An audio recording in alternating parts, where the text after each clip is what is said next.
Шайға тәтті әрі жұмсақ булочка жасап үйренейік. Бізге керегі 3 стакан ұн, 4 жұмыртқа, оның 3-еуін қамырға саламыз, 1-еуін бетіне жағуға. 1 стакан сүт, жарты стакан секер, қант яғни, 50 грамм май, сары май, 2 ас қасық сұйық май, 1 ас қасық ашытқы, 1 ас қасық ванилин секері, шай қасықтың 1/3-індей ас тұзы. Сүтті жылытып, оның үстіне жаңа жарты стакан секерімізді құямыз, саламыз, сосын майды ертіп құямыз, майды ертіп, оған құймаса да болады, астыққа салса да болады. Осының үстіне ашытқыны саламыз да, араластырып, қақпағын жауып 10-15 минутқа қоямыз. Булочканың құрамына қосатын жұмыртқаны миксермен кішкене соғып алған жақсы, сонда булочкамыз более воздушный болады.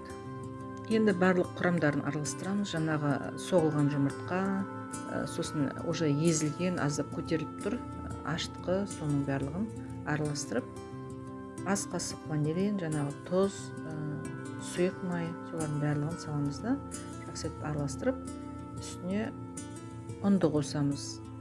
Ұнды бағана айттым мен 3 стакан болу керек деп. Әуелі 2 стакан қосып алып, сосын қамырдың жаңағы несіне қарау керек, жұмсақтығына, кілегейлігіне қарау керек, қолға жабысқанына қарау керек. Мен 2 стакан ұн салдым да, сосын 3-ші стаканның 3/3 салдым әуелі, сосын араластырып көрдім. Тым сұйықтау болды ұным, қамырым, сосын оған тағы да кішкене жарты стакан болатындай етіп ұн қостым. Қамырым жаман емес, былай қолға жабысады, бірақ та тағы бір уыс салдым, қолға жабысады, бірақ мысалы біз бауырсақ жасаймыз ғой, ондағыдай болмау керек, қамыры кішкене булочканың жаңа пешке салатын қамыр сұйықтау болғаны жақсы. Қолға жабыса, жабыса берсін, кілегейленіп солай тұрғаны дұрыс. Енді осы қамырды қақпағын жауып, бір жылы жерге қоямыз 1 сағат уақытқа. 1 сағаттан кейін көтерілгеннен кейін қамырды тексеріп көреміз. Егер де ол әлі де сұйықтау болып көрінсе, онда тағы кішкене ұн қосуға болады. 1 сағат уақытымыз өтті, қамырымыз біраз көтерілді.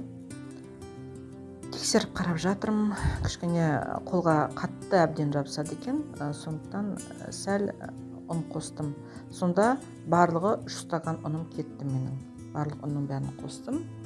Бағана 3-ші стаканды бөліп қосып жаттым ғой, сонда ең соңында менде ұн қалмады десе болады.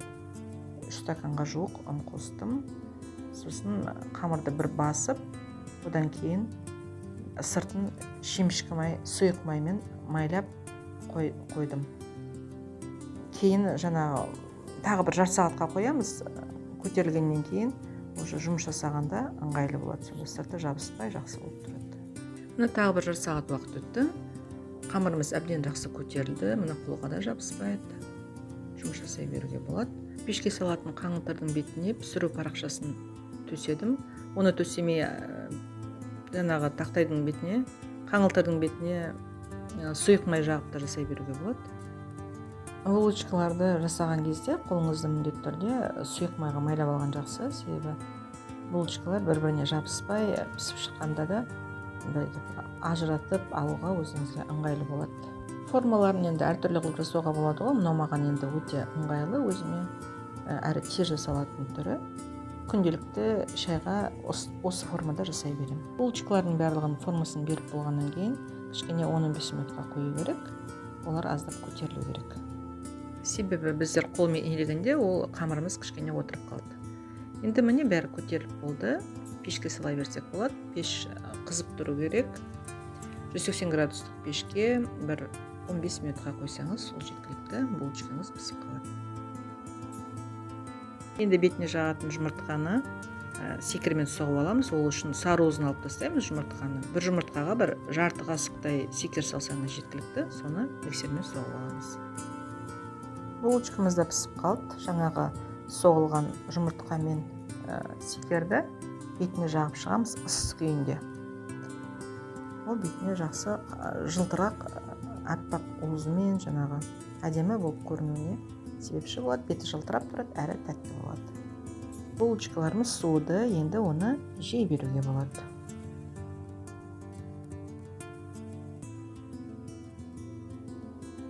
Өте жұмсақ, дәмді, хош иісті булочкаларымыз дайын болды. Арасы міне әбден піскен, бәрін көріңіз. Осылай қолжетімді өнімдерден дәмді тамақ пісірудің жолдарын, видеолардан үйреніп жүріңіздер. Дәмді тамақтардан ләззат алайық, арнаға тіркеліңіздер.